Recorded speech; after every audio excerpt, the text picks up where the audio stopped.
नमस्कार विद्यार्थी मित्रांनो, आजच्या लेक्चरमध्ये ना आपण राज्यघटनेमधल्या एका छोट्याशा तरतुदीवर डिस्कस करणार आहोत.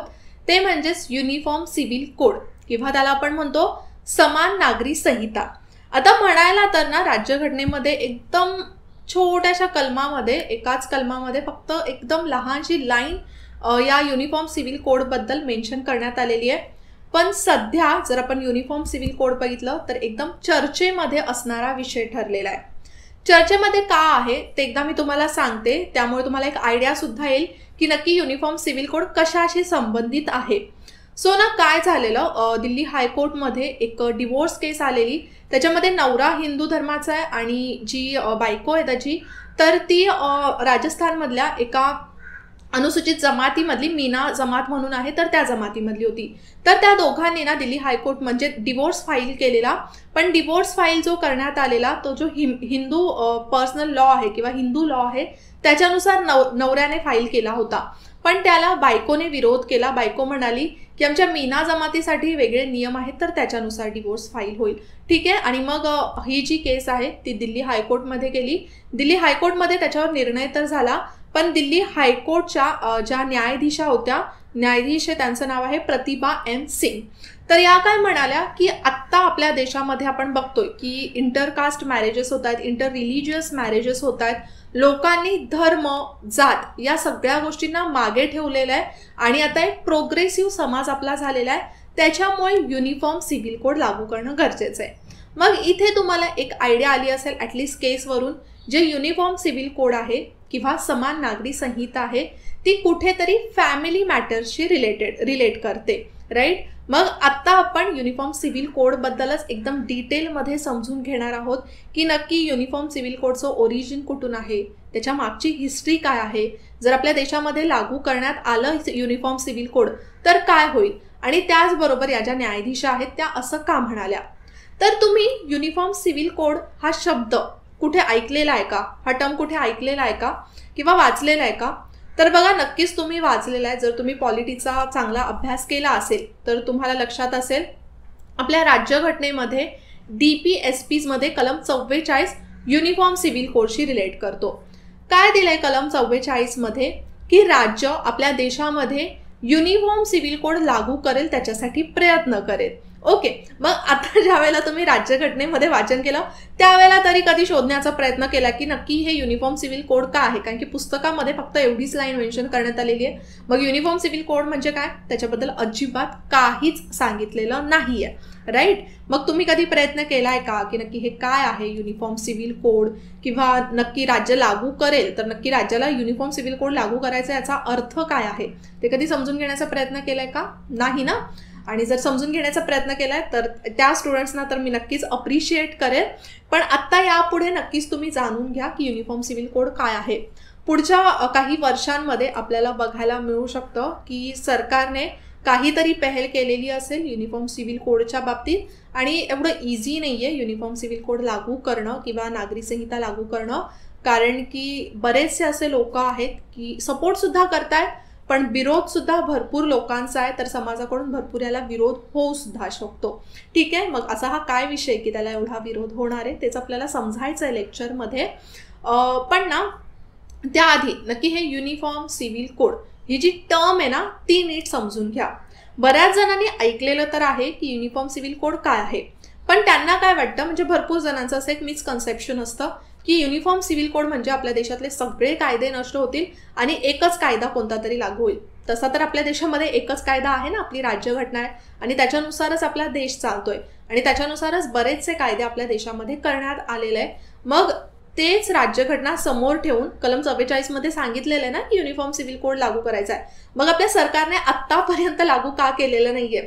तुम्ही जर सगळ्या DPSPचा मार्गदर्शक तत्वांचं ॲनालिसिस केलं तर तुम्हाला असं आढळून येईल की ऑलमोस्ट सगळ्या DPSPसाठी राज्याने काही ना काहीतरी केलेलं आहे. मग त्यामध्ये स्त्री पुरुष समानतेसाठी असू दे, ग्रामपंचायतीसाठी असू दे, प्राण्यांसाठी, निसर्गासाठी, वारसा हक्कांसाठी, तर या सगळ्या गोष्टींसाठी राज्याने काही ना काहीतरी केलेलं आहे. योजना, धोरणं, कायदे आणलेले आहेत. पण मग युनिफॉर्म सिव्हिल कोडवरच आत्तापर्यंत का निर्णय घेण्यात आलेला नाहीये, कारण की युनिफॉर्म सिव्हिल कोडबद्दल निर्णय घेणं खरंच खूप कठीण आहे. त्याच्या मागचा एक खूप मोठा इतिहास आहे. पण आधी आपण शब्दाचा अर्थ समजून घेऊया युनिफॉर्म सिव्हिल कोड म्हणजे काय. सो तुम्हाला हे 3 शब्द दिसत आहेत. Uniform civil code. युनिफॉर्मचा अर्थ काय होतो? समान, म्हणजे सगळ्यांसाठी समान एखादी गोष्ट असणं. ठीक आहे. युनिफॉर्म बघा, आपण शाळेत जायचो, शाळेमध्ये सगळ्यांसाठी एक सेम युनिफॉर्म, सेम ड्रेस असायचा. तो का असायचा? तर एकतर त्याच्यामुळे शाळेची आयडेंटिटी व्हायची, त्याचबरोबर प्रत्येक विद्यार्थी हा शाळेसाठी समान आहे हे त्याच्यातून समजायचं. राईट, म्हणजे सगळ्यांमध्ये युनिफॉर्मिटी असली पाहिजे. ठीक आहे. मग आता तीच एक युनिफॉर्मिटी कायद्यांमध्ये सुद्धा असावी असं यामध्ये सांगण्यात आलेलं आहे. त्यानंतर सिव्हिल मी तुम्हाला नंतर सांगते, तो थोडासा मोठा कॉन्सेप्ट आहे. आपण डिरेक्टली तिसऱ्या शब्दाकडे वळूया, ते म्हणजे कोड किंवा संहिता. कोड म्हणजे बऱ्याच जणांना असं वाटतं, इनफॅक्ट कुठे कुठे मेन्शन सुद्धा करण्यात येतो, कोडचा अर्थ कायदा होतो, पण कोडचा अर्थ कायदा होत नाही, त्याला आपण प्रॉपर संहिताच म्हणूया. संहिता म्हणजे काय? तर ह्याच्यामध्ये ना समाजातले वेगवेगळे प्रथा, नियम, कायदे, लॉज असे सगळे एकत्र करून एकच पुस्तक तयार केलं जातं, त्याला म्हटलं जातं संहिता. सध्या आपल्याकडे एक संहिता आहे बघा, इंडियन पिनल कोड, म्हणजेच त्याला आपण म्हणतो भारतीय दंडविधान किंवा भारतीय दंड संहिता.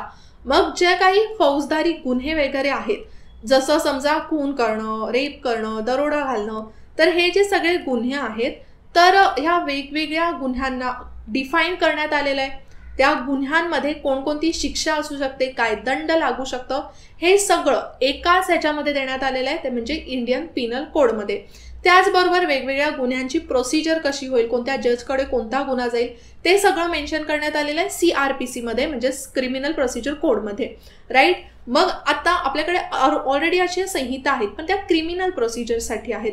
राईट. मग यालाच काय म्हणतो आपण, संहितेचा अर्थ काय होतो की बरेचसे असे नियम, कायदे एकत्र ज्या पुस्तकामध्ये मेन्शन केलेले असतात त्याला म्हटलं जातं संहिता. बघा, संहितेची गरज का असते, कोडची गरज का असते? जर आपण एक फॅमिलीच्या बाबतीत बघितलं तर फॅमिलीमध्ये आपली फॅमिली असते, त्याच्यामध्ये काही नियम असतात, तर एका फॅमिलीकडून ते नियम फॉलो केले जातात. पण एक खूप मोठा समाज निर्माण झाला, खूप मोठा देश निर्माण झाला, तर तेच नियम सगळ्या व्यक्तींकडून, पूर्ण समाजाकडून फॉलो केले जातील. आपण ओरली आपल्या फॅमिलीमध्ये आपण नियम लिहून ठेवतो का, की कोणतं असं कॉन्ट्रॅक्ट करतो की हे नियम आपल्याकडे आहेत, आपल्यासाठी कोणतं लॉ असतं का? नाही. आपण तोंडी हे नियम ठरवलेले असतात आणि ते सगळे फॉलो करतात. पण ज्यावेळेला पूर्ण समाज येतो, पूर्ण देश येतो, त्यावेळेला हे नियम फॉलो करणं थोडंसं कठीण होतं, थोडंसं म्हणजे भरपूरच कठीण होतं. त्यामुळे एका ठिकाणी कुठेतरी ते मेन्शन करणं, लिखित स्वरूपामध्ये मेन्शन करणं गरजेचं असतं, आणि त्याच्यासाठीच कोड म्हणजे संहिता बनवली जाते. आता आपण मधल्या टर्मकडे वळूया, ते म्हणजे सिव्हिल. यालाच आपण मराठीमध्ये म्हणूया नागरी. समान नागरिक संहिता म्हणतोय ना आपण, मग नागरिक. सिव्हिलचा अर्थ काय होतो? सिव्हिलचा अर्थ होतो सिव्हिल बाबींमधल्या गोष्टी. तर सिव्हिलचा अर्थ समजण्याआधी आपल्याला 2 गोष्टी फरक समजावा लागेल. बऱ्याच वेळेला बघा तुम्ही कोर्ट सुद्धा ऐकताना काय म्हणता की दिवाणी कोर्ट आहे, त्यानंतर फौजदारी कोर्ट आहे. याचा अर्थ काय असतो? फौजदारी कोर्टमध्ये ज्या सगळ्या क्रिमिनल बाबी असतात, म्हणजे जे गुन्हे केलेले असतात, त्या गुन्ह्यांमध्ये ते तिकडे जातात. आणि सिव्हिल कोर्ट्समध्ये म्हणजे दिवाणी न्यायालयामध्ये कोण असतात, तर प्रॉपर्टीशी रिलेटेड, फॅमिलीशी रिलेटेड जे सगळे इश्यूज असतात ते सिव्हिल कोर्टमध्ये जातात. मग त्या गुन्हेगारीमध्ये जर आपण बघितलं, फौजदारीमध्ये कोणकोणत्या गोष्टी येतात, त्याच्यामध्ये IPC येतं, जे 1860 मध्ये करण्यात आलेलं. त्यानंतर आपल्याकडे CRPC आहे, त्याच्यानंतर त्याचबरोबर आपल्याकडे इंडियन एव्हिडन्स ऍक्ट आहे. राईट. तर हे कशाशी रिलेटेड आहेत? फौजदारी गुन्ह्याशी रिलेटेड आहेत. मग जे आपलं युनिफॉर्म सिव्हिल कोड आहे ना, त्याचा फौजदारी गुन्ह्यांशी काहीच संबंध नाहीये, किंवा फौजदारी विषयांशी काहीच संबंध नाहीये. याचा जो संबंध आहे तो दिवाणी बाबींशी आहे, नागरी बाबींशी आहेत. मग दिवाणी बाबींमध्ये कोणकोणत्या गोष्टी येतात, तर त्याच्यामध्ये सगळ्या फॅमिली रिलेटेड गोष्टी येतात. जसं बघा, केस आपण बघितली डिवोर्स रिलेटेड होती. डिवोर्स आहे म्हणजे तिथे काय, फॅमिली आली, मग फॅमिली रिलेटेड ज्या सगळ्या गोष्टी येतात त्या येतात सिव्हिलमध्ये. मग त्याचे सुद्धा ना 4 भाग केलेले आहेत. सर्वात पहिल्यांदा फॅमिली ऍक्ट. फॅमिली ऍक्टमध्ये कोणकोणत्या गोष्टी येतात, जसं त्यामध्ये सर्वात पहिल्यांदा लग्न, बर्थ, त्याच्यानंतर डिवोर्स, त्याच्यानंतर डिवोर्स मिळाल्यानंतर जी ॲलिमनी मिळते. राईट. आता डिवोर्स झाल्यानंतर मग बाळाचं गार्डियनशिप कोणाकडे जाईल, तर ते गार्डियनशिप, या सगळ्या ज्या बाबी आहेत त्या फॅमिली ऍक्टमध्ये देण्यात आलेल्या आहेत. त्यानंतर दुसरं येतं ते म्हणजे प्रॉपर्टीज ऍक्ट, म्हणजे प्रॉपर्टी जी आहे एक, ती कोणामध्ये किती डिस्ट्रीब्यूट होईल त्याच्या संबंधीचा ऍक्ट आहे. त्यानंतर कॉन्ट्रॅक्ट ऍक्ट, जसं वेगवेगळे जे कॉन्ट्रॅक्ट्स करण्यात येतात, पार्टनरशिप म्हणा, कंपनीशी रिलेटेड म्हणा, तर ते कॉन्ट्रॅक्ट सगळे त्याच्यात आले. आणि त्याचबरोबर एक तर टॉर्ट्स, 4th तर टॉर्ट्स काय आहे, ह्याच्यामध्ये ना तो गुन्हा किंवा तो जो विषय तो नक्की दिवाणी रिलेटेड आहे, दिवाणी आहे की गुन्हेगारी आहे किंवा फौजदारी आहे ते माहिती नसतं. मग ते टाकण्यात येतं सगळं टॉर्ट्समध्ये. ठीक आहे, म्हणजे त्याच्यामध्ये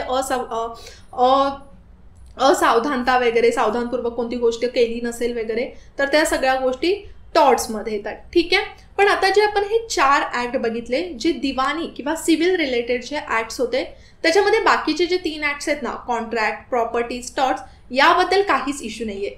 इश्यू जो आहे तो फॅमिली रिलेटेड आहे. तर मग आता फॅमिली रिलेटेड इश्यू आहे तो सॉल्व्ह कसा केला जाईल.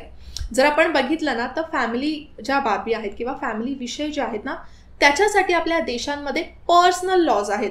जसं हिंदूसाठी हिंदू पर्सनल ऍक्ट आहे, मुस्लिमसाठी मुस्लिम पर्सनल ऍक्ट आहे, त्यानंतर ख्रिश्चनसाठी ख्रिश्चन पर्सनल ऍक्ट आणि पारसी पर्सनल ऍक्ट आहे. या ऍक्ट्समुळे काय होतं तुम्हाला माहिती आहे की काही समाजांमध्ये एक प्रकारे विषमता तयार होते किंवा मुस्लिम पर्सनल, जर एक मी तुम्हाला एक्झाम्पल सांगते, मुस्लिम पर्सनल ऍक्ट जर आपण बघितलं तर त्याला आपण शर्यत सुद्धा म्हणतो. शर्यत कोर्ट्समध्ये त्यांचे डिवोर्स वगैरे या सगळ्या गोष्टी असतात, सिव्हिल गोष्टी असतात. तर त्याच्यामध्ये ना बऱ्याच वेळेला स्त्रियांवर अन्याय होतं. त्याच्याशी रिलेटेड बऱ्याचशा केसेस आपल्या कोर्टमध्ये सुद्धा गेलेल्या आहेत, जसं शहाबानू केस आहे, शायरा बानू केस आहे, त्यानंतर एक मुदगल म्हणून काहीतरी केस होती. ठीक आहे, तर अशा बऱ्याचशा ज्या केस आहेत ट्रिपल तलाकबद्दल, तर त्या सुद्धा कोर्टमध्ये गेलेल्या. आता ट्रिपल तलाक कशात आहे, मुस्लिम लॉमध्ये होतं, आता तर ट्रिपल तलाकला असंवैधानिक म्हणून मान्यता देण्यात आलेली आहे, पण पूर्वी ट्रिपल तलाक होतं. मग ते एका मुस्लिम पर्सनल लॉमध्ये असल्यामुळे मुस्लिम स्त्रियांवर तिथे एक प्रकारे अत्याचार होत होता किंवा त्यांचे जे राईट्स आहेत, फंडामेंटल राईट्स, त्याच्यावर कुठेतरी बंधनं येत होती. ठीक आहे, म्हणजेच पर्सनल लॉचा सर्वात पहिला इश्यूज काय असतो की म्हणजे काही स्त्रियांवर किंवा काही अशा घटकांवर त्या पर्सनल लॉमुळे अन्याय होऊ शकतो आणि तो अन्याय दूर करण्यासाठी हे जे सगळे पर्सनल लॉ आपल्याला दिसत आहेत ते सगळे पर्सनल लॉ नष्ट करायचे आणि सिव्हिल बाबींसाठी, नागरी बाबींसाठी एकच लॉ कोणता तरी ठेवायचा किंवा एकच कोणता तरी कायदा ठेवायचा. ठीक आहे, मग त्यालाच म्हटलं जातं सिव्हिल कोड. आता इथे तुम्हाला पूर्ण शब्दाचा, पूर्ण टर्मचा अर्थ समजलेला आहे. युनिफॉर्म सिव्हिल कोडचा अर्थ काय होतो तो. आता युनिफॉर्म सिव्हिल कोड जे आहे ना, त्याचा एक मोठासा इतिहास आहे, तो सुद्धा तुम्ही समजून घ्या. आणि ना आता पॉलिटीबद्दल विसरून जा की युनिफॉर्म सिव्हिल कोड एक पॉलिटी आहे. तुम्ही ना थोडंसं इतिहासाकडेच वळा, इतिहासाच्या दृष्टीने छानसं आपण स्टोरीच्या स्वरूपामध्ये हे समजून घेऊया. तर बघा, सुरुवातीला आपल्याकडे अशा नियमांसाठी वगैरे काही संहिता वगैरे होत्या का, तर अगदी पूर्वीपासून या संहिता आहेत. जिथे जिथे समाज आहे तिथे ती नियम आहेत, संहिता आहेत. जसं पूर्वी हिंदू समाज होता वैदिक कालखंडामध्ये, तर त्यावेळेला ना हिंदू समाजासाठी वेगवेगळ्या अशा संहिता होत्या, त्याच्यामध्ये स्मृती होत्या. त्यावेळेला स्मृती म्हटलं जायचं. त्यामध्ये नारद स्मृती होती, सर्वात महत्त्वाची फेमस मनुस्मृती होती, त्याचबरोबर याज्ञवल्क स्मृती होती. तर या स्मृतींमध्ये तेव्हाचे नियम देण्यात आलेले, म्हणजे कोणी काय गुन्हा केला तर काय शिक्षा होईल, त्याचबरोबर लग्नाबाबतच्या किंवा मुलांबाबतच्या, प्रॉपर्टीजबाबतच्या जे काही सगळे नियम होते तर ते या स्मृतींमध्ये देण्यात आलेलं आणि त्यानुसारच वैदिक कालखंड सुरू होतं. ठीक आहे, म्हणजे अगदी प्राचीन भारताच्या इतिहासाचा जर आपण अभ्यास केला तर बौद्ध धर्म, जैन धर्म, तर यांच्यासाठी सुद्धा त्या धर्मामध्ये काही ना काहीतरी नियम होते. त्याच्यानंतर आपण थोडंसं मेडिवल इंडियाकडे वळा, म्हणजेच मध्ययुगीन भारताकडे. तर मध्ययुगीन भारतामध्ये मुस्लिम आले होते, इस्लाम आलेला, मुघल होते. मग त्यावेळेला त्यांच्यासाठी त्यांचा शर्यत एक कायदा होता, तर त्याच्यानुसारच त्यांच्या शिक्षा वगैरे दिल्या जायच्या. लग्नाशी संबंधित ज्या काही तरतुदी होत्या, नियम होत्या, त्या शर्यतमध्ये दिलेल्या. ठीक आहे, आणि मुघल कालखंडामध्ये तर ना शर्यत तर होतच, पण त्याचबरोबर ना औरंगजेबाने अजून एक कायदा आणलेला, त्याला म्हटलं जायचं फतवा आलमगीर. आता शर्यत सुद्धा त्यावेळेला चालू होतं, फतवा आलमगिरी सुद्धा चालू होतं. पण औरंगजेबाने काय केलं की एखादा व्यक्ती कोणत्याही धर्माचा असू दे, हिंदू असू दे किंवा मुस्लिम असू दे, त्याच्यासाठी ना फतवा आलमगिरीनुसारच सगळ्या ज्या गोष्टी आहेत त्या करण्यात येतील. म्हणजे जर एखाद्याला शिक्षा करायची, तो हिंदू असला तरी फतवा आलमगिरीनुसारच त्याला शिक्षा करण्यात येईल. आणि मग बराचसा कालखंड शर्यत आणि फतवा आलमगिरी याच्यानुसारच आपल्या भारतामध्ये जे कोर्ट्स आहेत एक प्रकारे ते चालू होते. ठीक आहे, त्याच्यानंतर ब्रिटिश आले. आता इनफॅक्ट ब्रिटिशांचा जो कालखंड आहे ना, तो आपल्या देशातल्या वेगवेगळ्या कायद्यांसाठी एक प्रकारे सुरुवात म्हणू शकतो किंवा बरेचसे जे कायदे आहेत ते आपण ब्रिटिश कालखंडामधूनच घेतलेले आहेत. आणि युनिफॉर्म सिव्हिल कोडचा सुद्धा उगम कुठेतरी तिथूनच आहे असं सुद्धा म्हणू शकतो. सो सर्वात पहिल्यांदा एकतर आपण बघितलं की मुघल साम्राज्यानंतर सुद्धा बराचसा वेळ ना आपल्याकडे शर्यतनुसारच भरपूर शिक्षा वगैरे दिल्या जात होत्या. पण मग ब्रिटिश आले. आता ब्रिटिश जेव्हा आले सर्वात पहिल्यांदा, तर ना 1765 मध्ये आपल्याकडे एक ईस्ट इंडिया कंपनीचा होता, तो म्हणजे वॉरेन हेस्टिंग्स. वॉरेन हेस्टिंग्स यांनी काय केलं, तर जे सगळे बंगाल, ओडिसा इथले जे दिवाणी हक्क आहेत, दिवाणींनाच आपण रेव्हेन्यू किंवा सिव्हिल सुद्धा म्हणतो, राईट. मग हे जे दिवाणी हक्क आहेत, कर गोळा करणं वगैरे, तर हे सगळे हक्क काढून घेतले. ठीक आहे, हे सगळे हक्क स्वतःकडे घेतले.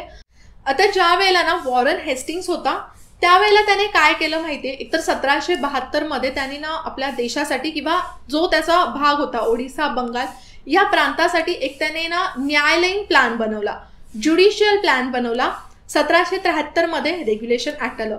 मग रेग्युलेशन ऍक्ट नुसार त्यांनी कोर्ट्सची सुद्धा स्थापना केली, जसं कोलकात्यामध्ये सुप्रीम कोर्ट वगैरे स्थापन करण्यात आलं.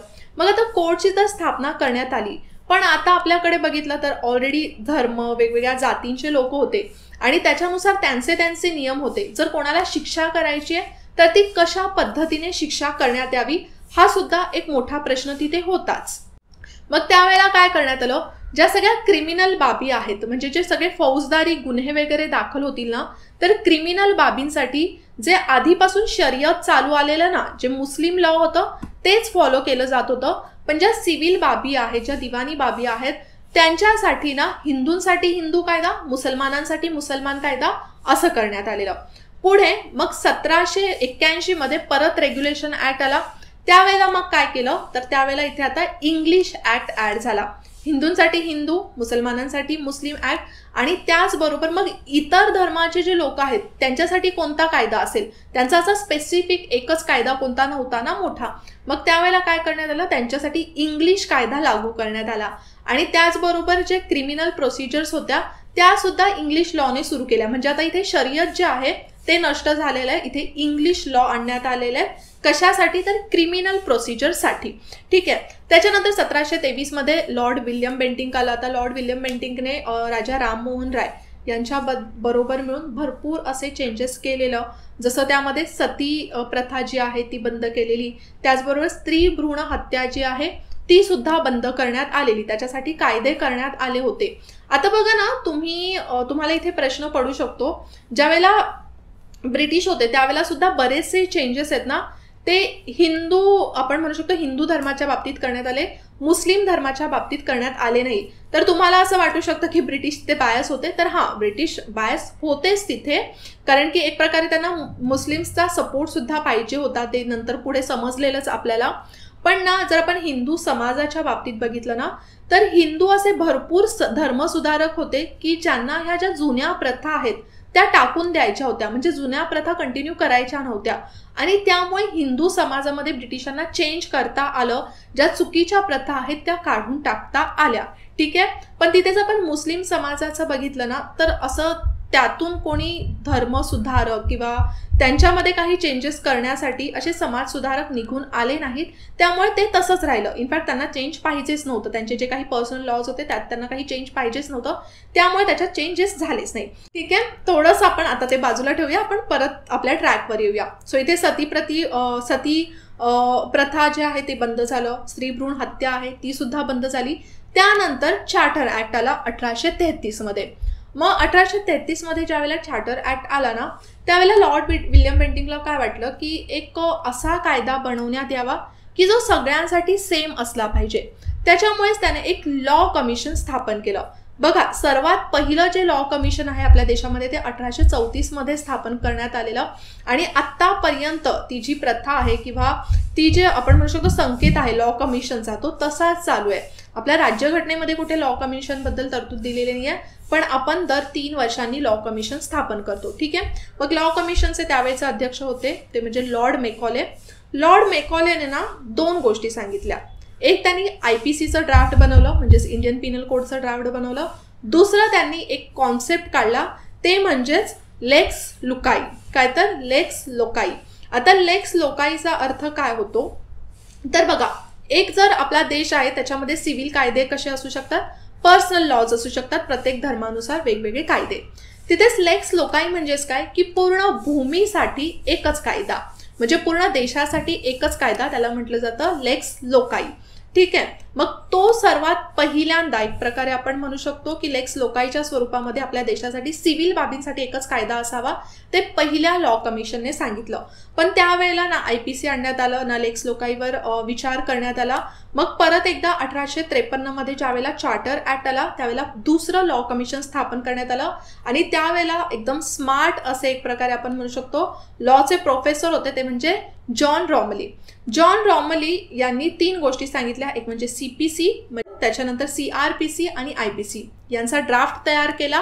पण त्याच्यानंतर आपण बघितलं ड्राफ्ट तर तयार केला, त्याच्यानंतर आपल्याकडे 1857चा उठाव झाला आणि त्यानंतर राणीचं राज्य आलं, म्हणजे ईस्ट इंडिया कंपनी निघून गेली. मग ज्यावेळेला क्वीन्स राणीचं राज्य आलं त्याच्यानंतर हे जे IPC, CRPC, CPC हे जे कायदे आहेत ते संमत करण्यात आले किंवा लागू करण्यात आलं. त्याच्यामधला जो CPCचा कायदा आहे तो 1859 मध्ये लागू करण्यात आला. पण सध्या आपल्याकडे जो CPCचा कायदा आहे तो 1908 नुसार चालतो. त्याच्यानंतर 1860 मध्ये इंडियन पिनल कोड आलेला आहे, हे मी तुम्हाला कितीतरी वेळा सांगितलेलं आहे. आणि आपल्याकडे तोच आत्ता सुद्धा कंटिन्यू वेळोवेळी त्याच्यामध्ये काही ना काहीतरी बदल झालेले आहेत. जसं रिसेट आपण बघितलं तर एक आर्टिकल 377 वगैरे जे आहे ते काढून टाकण्यात आलेले आहेत. असे बरेचसे चेंजेस झालेले आहेत, पण बेसिक जो आहे तोच कायदा अजून लागू आहे. त्याच्यानंतर 1861 मध्ये CRPC आला, पण सध्या आपल्याकडे 1973 नुसारचा CRPC आहे. ठीक आहे. पण हे जे कायदे आहेत ते कशाशी संबंधित आहेत? क्रिमिनल संबंधित आहेत. सिव्हिल तर अजून इथे काही आलेलंच नाहीये. त्याच्यावर कधी बोललं जाणार आहे? तर तिथे ब्रिटिश सुद्धा जास्त त्यांनी लुडबुड केली नाही सिव्हिल बाबतीत, कारण की त्यांना भारतामध्ये राहायचं होतं. ठीक आहे. कारण की बघा सिव्हिल बाबतीत ज्यावेळेला लुडबुड केली त्यावेळेला उठावच झाला ना आपल्याकडे. बऱ्याचशा अशा गोष्टी ज्या आहेत ज्या चेंज करण्यात आल्या, प्रथेनुसार चेंज करण्यात आल्या, धर्मामध्ये एक प्रकारे घुसले ब्रिटिश, त्यामुळे उठाव झाला. तर त्यापासून थोडेसे ब्रिटिश मग लांबच राहायला लागले. ठीक आहे. आणि बघा 1853 मध्ये आपल्याकडे लॉर्ड डलहौसी होता. तर लॉर्ड डलहौसीने जे काही मोठे मोठे निर्णय घेतले त्याला बरंच वेळा असं म्हटलं जातं की 1857च्या उठावाला इन्स्टंट रिझन जे होतं ते लॉर्ड डलहौसीचे जे डिसिजन होते त्यामध्ये काय होतं, जसं त्यांनी हिंदू पुनर्विवाह कायदा आणलेला, म्हणजे एखादी विधवा स्त्री जर असेल तर ती पुनर्विवाह करू शकते, हे सुद्धा त्यांनी आणलेलं त्यावेळेला. आणि त्यावेळेला लॉर्ड डलहौसी यांनी कोणाची मदत घेतलेली ते म्हणजे ईश्वरचंद्र विद्यासागर यांची. ठीक आहे. तर एक प्रकारे हिंदू पुनर्विवाह, सती प्रथा या ज्या सगळ्या बाबतीत केलेले कायदे आहेत ना ते कुठेतरी सिव्हिल बाबींशी रिलेट करतात. पण तसं सुद्धा म्हणता येणार नाही. बरेचसे समाजसुधारक असं म्हणतात की सती प्रथा ही काही सिव्हिल बाब नाहीये. कोणाचा तरी तिथे मृत्यू होतोय ना, स्त्रीभ्रूण हत्या ही सिव्हिल बाब आहे का? नाही, ऑब्व्हियसली. पण त्यावेळेला ती धर्माच्या बाबीवर मांडली जात होती, त्यामुळे त्याला सिव्हिल बाब मांडली जात होती. पण आता ऑब्व्हियसली आपण मानू शकत नाही, कारण की तिथे कोणाचा तरी मृत्यू होतोय, राईट, जीवाचा प्रश्न येतोय.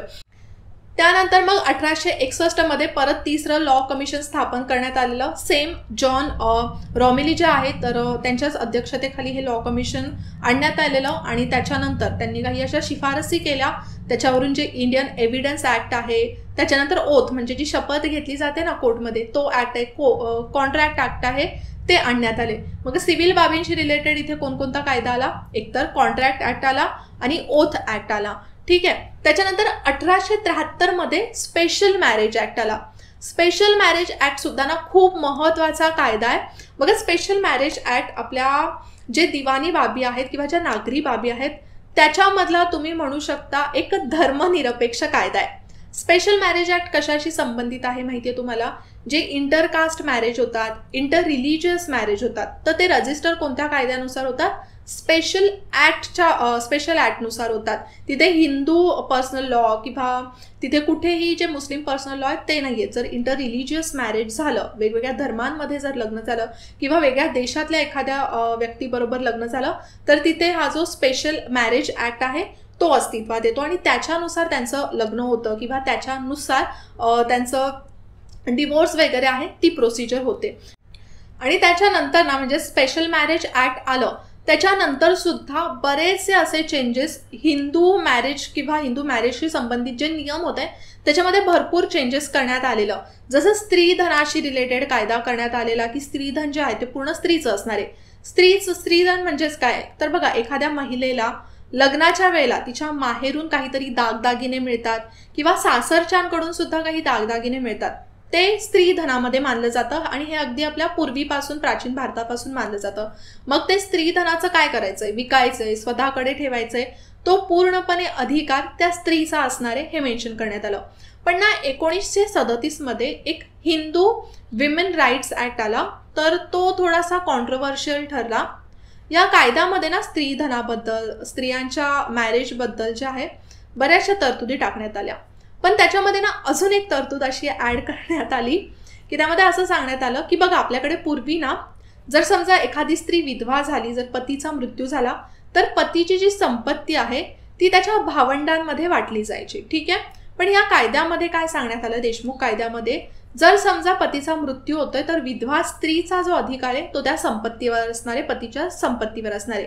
मग तिथे एक कॉन्ट्रोवर्सी तयार झाली की आपल्या हिंदू समाजामध्ये असं होत नाही, विधवा स्त्रीला काहीच मिळत नाही. जो अधिकार आहे पतीच्या संपत्तीवर तो सगळा कोणाचा असणार आहे, त्याच्या भावंडांचा वगैरे असणार आहे.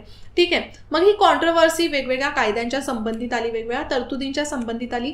त्यावेळेला ब्रिटिशांनी काय केलं, सर बी एन राव एक खूप महत्त्वाचे व्यक्ती आहेत, एक खूप मोठे कायदेतज्ञ.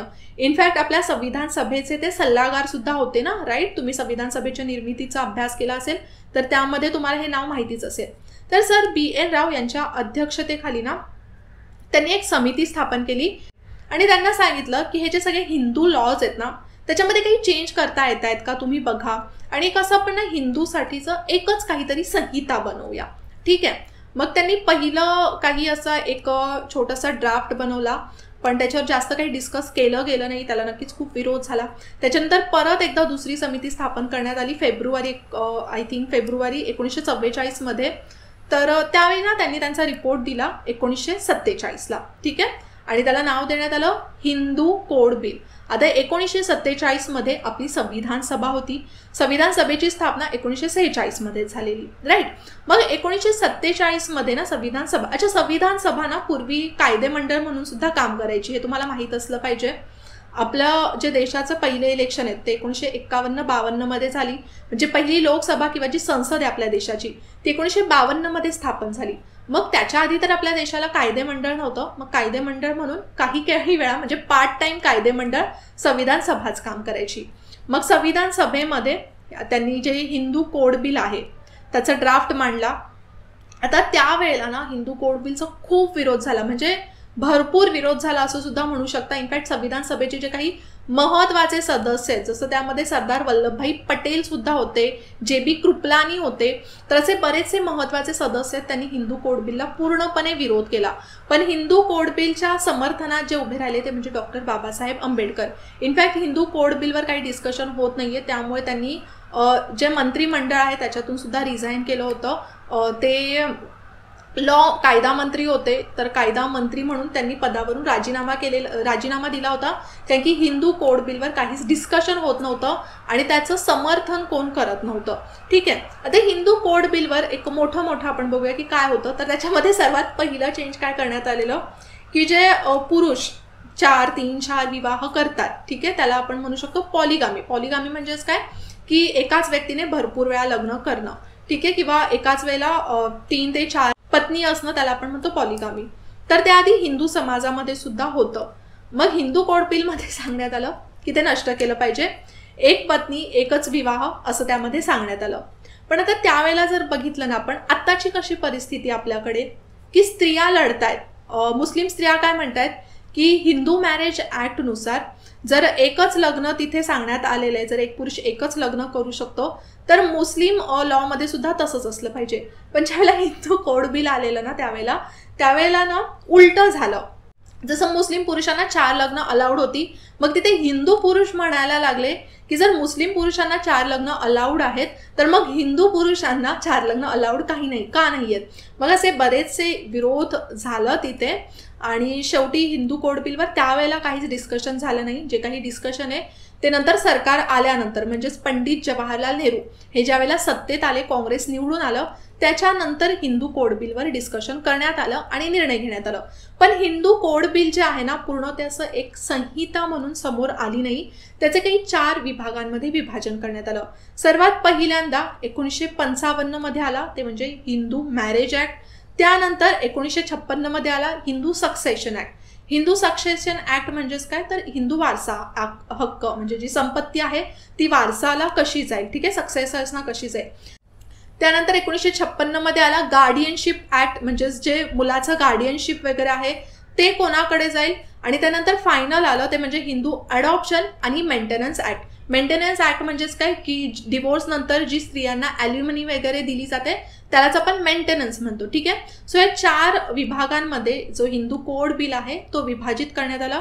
मग ह्याच्यामध्ये कोणकोणत्या गोष्टी आल्या, एकतर त्यामध्ये डिवोर्स आलं, जसं मी तुम्हाला सांगितलं मेंटेनन्स आलं.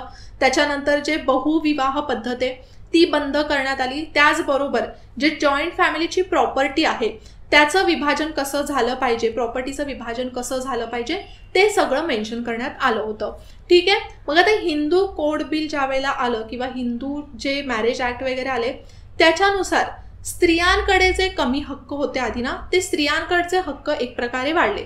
आता जसं तिथे बघा जे पॉलिगामी होतं म्हणजे बहुविवाह पद्धती ती बंद करण्यात आली. म्हणजे स्त्रियांवर कुठे जो अन्याय होत होता तो बंद झाला, राईट. पण मग तिथेच मुस्लिम पर्सनल लॉ मध्ये हे झालेलं नाहीये. जर बाकीच्या अशा कोणत्या लॉ मध्ये तसं असेल, जर समजा ख्रिश्चन लॉ मध्ये तसं असेल तर तिथे तसं झालेलं नाहीये. म्हणजे मुस्लिम स्त्रियांच्या बाबतीत इथे अजून अन्याय होतोच आहे ना, त्यांचा हक्क त्यांना प्रॉपर मिळत नाहीये. आणि त्यामुळेच हे असं प्रकारचं एक युनिफॉर्म सिव्हिल कोड असावा की ज्याच्यामुळे सगळ्यांच्या हक्कांचं संरक्षण होईल, सगळ्यांचे सिव्हिल राईट्स जे आहेत ते अबाधित ठेवता येतील आणि त्यामुळेच युनिफॉर्म सिव्हिल कोड आणावा असं त्यांनी सांगितलं, ठीक आहे. आणि त्यामुळेच बघा युनिफॉर्म सिव्हिल कोड संबंधित ज्या बऱ्याच वेळेला अनेक केसेस आलेल्या आहेत. शहाबानू केस जी ट्रिपल तलाकशी रिलेटेड होती. आता त्यावेळेला ज्या वेळेला ट्रिपल तलाकशी रिलेटेड ती केस आलेली तर त्यावेळेला सुप्रीम कोर्टाने सांगितलेलं की ट्रिपल तलाक काढून टाकण्यात यावा आणि तो मेंटेनन्सशी रिलेटेड होता मेनली ती जी केस होती. पण त्यावेळेला ट्रिपल तलाकशी सरकारने काही त्याच्यावर केलं नाही पुढे. बरेचसे निर्णय झाले पण ते फायनल झाले नाहीत कारण की ऑब्व्हियसली तिथे एक वोट बँकचा प्रश्न येतो. पण फायनली आता जे ट्रिपल तलाक आहे ते असंवैधानिक म्हणून सांगण्यात आलेलं आहे, ठीक आहे. त्यामुळे ते तर काढून टाकण्यात आलेलं आहे. पण अजून असे बरेचसे गोष्टी आहेत ज्या मुस्लिम पर्सनल लॉमध्ये चुकीच्या आहेत, ज्याच्यामुळे स्त्रियांवर एक प्रकारे अन्याय होतो, ठीक आहे. जसं बघा अजून बहुविवाह पद्धत मुस्लिम पर्सनल लॉनुसार ओके, त्याच्यामध्ये काहीच प्रॉब्लेम नाही आहे. जर आपण हिंदू मॅरेज ऍक्ट बघितला, जर एखाद्या व्यक्तीने पहिली पत्नी असताना जर दुसरं लग्न केलं तर त्याच्यावर गुन्हा दाखल होऊ शकतो. मग अशाच पद्धतीचा कायदा सगळ्यांसाठी असावा असं मेनली ह्याचा एक मोटिव्ह आहे, ठीक आहे. मग समजा आपल्याकडे युनिफॉर्म सिव्हिल कोड लागू झालाच तर मेनली याच्यामुळे काय होणार आहे, जे अल्पसंख्याक स्त्रिया वगैरे आहेत तर त्यांच्यावर होणारे अन्याय हे कमी होतील, राईट. त्याचबरोबर सगळ्या धर्मांसाठी एक समान कायदा लागू होईल. त्यामुळे समानता आपल्याला कलम 14 मध्ये सांगितलेलं ना की सगळे जे कायदे आहेत ते सगळ्यांसाठी समान असले पाहिजेत, तर सगळ्यांमध्ये एक समानता निर्माण होईल. पण ना तिथे अजून एक आर्ग्युमेंट निघून येतं आपल्याला. बघा धर्मस्वातंत्र्य सुद्धा दिलेले कलम 25 मध्ये, कलम 26 मध्ये, कलम 27 मध्ये, 28 मध्ये. तर त्याच्यानुसार जे आपल्याला धर्मानुसार ज्या आपण गोष्टी पाळतो, जे नियम पाळतो तर त्याला सुद्धा बंधनं येऊ शकतात. पण आता जे दिल्ली हायकोर्टने निर्णय दिला त्याच्यामध्ये त्या अशाच म्हणाल्या न्यायाधीश की आत्ताचा जो समाज आहे आपण बघतोय तो पुढे निघालेला आहे, धर्म जात या बाबींमधून पुढे निघालेला आहे. त्यामुळे युनिफॉर्म सिव्हिल कोड आणणं गरजेचं आहे, ठीक आहे. कारण की बऱ्याच वेळेला आपल्याला बघायला मिळतं की आपल्याकडे हल्ली जर बघितलं तर इंटर रिलिजियस ज्या मॅरेज आहेत, ज्या इतर धर्मांमध्ये होणारी लग्न आहेत ती खूप वाढलेली आहेत. आणि त्यामुळे जर समजा पुढे जाऊन कोणतं रजिस्ट्रेशन म्हणा लग्नाचं, डिवोर्सशी रिलेटेड जर काही गोष्टी असतील मग तिथे ज्या वेगवेगळ्या धर्मांसाठीचे वेगवेगळे कायदे आहेत त्याच्यामुळे इश्यू येऊ शकतात, जसं आत्ताच्या केसमध्ये आलं होतं, ठीक आहे. त्याचबरोबर ना आता Hindu marriage act, Hindu succession act त्यावेळेला तर मान्य करण्यात आले, त्यावेळेला हे ऍक्ट तर लागू झालेच. पण ना वेळोवेळी या कायद्यांमध्ये सुद्धा बऱ्याच वेळेला असे चेंजेस झालेले आहेत की ज्याच्यामुळे एक प्रकारे जास्त जर आपण बघितलं तर स्त्रियांच्या हक्कांचं संरक्षणच करण्यात आलेलं आहे. जसं वारसा हक्क जो कायदा आहे त्याच्यामध्ये बघा जे स्त्रियांना प्रॉपर्टीचे राईट्स आहेत तर ते सुद्धा मुलांशी इक्वल करण्यात आलेले, जे पूर्वी नव्हते, काहीतरी लिमिटेड हक्क होते. ठीक आहे. म्हणजे मग इथे काय झालेलं आहे, आता हिंदू समाजाच्या स्त्रिया आहेत तर त्यांच्या हक्कांचं संरक्षण कुठेतरी जास्त होत आहे. पण जर आपण मुस्लिम पर्सनल लॉ बघितलं तर त्या स्त्रियांवर अजून तरी अन्याय होतोच आहे ना. मग त्याच्यासाठी एक युनिफॉर्म सिव्हिल कोड असला पाहिजे असं बऱ्याच जणांचं म्हणणं आहे. मग आता कलम 44 मध्ये युनिफॉर्म सिव्हिल कोड कसं का आलं, तर बघा डॉक्टर बाबासाहेब आंबेडकर आहेत ना, ते असं म्हणाले त्यावेळेला, ज्यावेळेला संविधान सभेमध्ये चर्चा होत होती त्यावेळेला ते म्हणाले की युनिफॉर्म सिव्हिल कोड आपण आत्तापासूनच आपल्या देशामध्ये लागू केला गेला पाहिजे. पण बरेचसे असे संविधान सभेचे सदस्य होते जे रूढीवादी विचारांचे होते, तर ते म्हणाले की नाही, आता आपण युनिफॉर्म सिव्हिल कोड लागू करू शकत नाही. आणि डॉक्टर बाबासाहेब आंबेडकरांना जेवढं समर्थन पाहिजे होतं तेवढं मिळालं नाही. पण डॉक्टर बाबासाहेब आंबेडकरांनी एक प्रकारे हट्टच केला की नाही, की पुढे जाऊन तरी समाज कधीतरी मागणी करेल ह्याची, की आपल्या देशामध्ये सगळ्यांसाठी सिव्हिल बाबतीत एक कायदा असला पाहिजे. मग डॉक्टर बाबासाहेब आंबेडकर असे म्हणाले की ज्या वेळेला समाज मागणी करेल तर त्यावेळेला सरकारची ही रिस्पॉन्सिबिलिटी असेल की युनिफॉर्म सिव्हिल कोड आणण्यात आला पाहिजे. स्वातंत्र्य म्हणजे काय, ते काय म्हणाले की स्वातंत्र्य म्हणजे काय, की फक्त ब्रिटिशांपासून आपल्याला स्वातंत्र्य मिळालं याचा अर्थ स्वातंत्र्य आहे का, नाही. तर समाजातला प्रत्येक घटक हा स्वातंत्र्य त्याला मिळालं पाहिजे. जसं अस्पृश्यतेपासूनचं स्वातंत्र्य, इलिटरसीपासूनचं स्वातंत्र्य, असमानतेपासूनचं स्वातंत्र्य, राईट, तर हे मिळालंच पाहिजे आणि त्याच्यासाठी युनिफॉर्म सिव्हिल कोड येणं हे गरजेचं आहे. पण त्यावेळेला नक्कीच बऱ्याच जणांचा त्यांना सपोर्ट मिळाला नाही आणि मग फायनली संविधान सभा या गोष्टीला संविधान सभेने मान्यता दिली की आपण मार्गदर्शक तत्वांमध्ये तरी याला टाकूया की सरकार जर समाजाकडून पुढे मागणी झाली तर सरकार या गोष्टीवर विचार करू शकतं. ठीक आहे. मग आता जर आपण बघितलं तर भरपूर अशा केसेस सुप्रीम कोर्टात जात आहेत, हाय कोर्टात जात आहेत. याच्या 4 ते 5 पिटिशन आहेत सध्या सुप्रीम कोर्टामध्ये, ज्याच्यावर एकत्रित मिळून आपल्याला पुढे बघायला मिळू शकतं की सुप्रीम कोर्ट काही ना काहीतरी निर्णय देईल युनिफॉर्म सिव्हिल कोडबद्दल. मग नक्कीच पुढे जाऊन काही एखाद वर्षात सुद्धा सरकारला त्याच्यावर विचार करावाच लागेल आणि बघूया आता आपण येता काय होतंय. मला ना तुम्ही कमेंटमध्ये सांगा की तुम्हाला काय वाटतं की युनिफॉर्म सिव्हिल कोड असलं पाहिजे की नसलं पाहिजे, आणि प्लस त्याच्याच बरोबर तुम्हाला लेक्चर कसं वाटलंय, नीट समजलंय ना, ते सुद्धा मला सांगा. ओके, आता आपण इथेच थांबूया. पुन्हा भेटूया नेक्स्ट लेक्चरला. तोपर्यंत जय हिंद, जय महाराष्ट्र आणि थँक्यू.